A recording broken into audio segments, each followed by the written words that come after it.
Újabb csomag érkezett. A súlypont a bal alsó sarkába helyezkedett. Sok kicsi és viszonylag mérethez képest nem könnyű valami.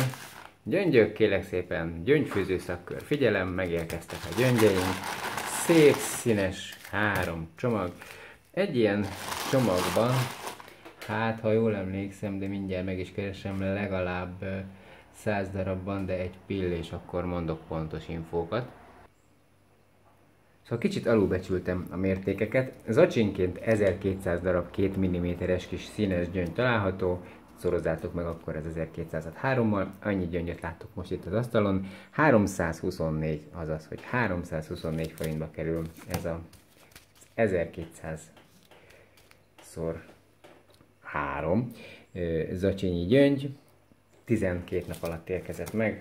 Mindenkinek, aki szereti az idejét idegbalhelyet gyöngyfőzéssel eltölteni, ajánlom figyelmébe. Köszönöm, hogy megnéztetek, sziasztok!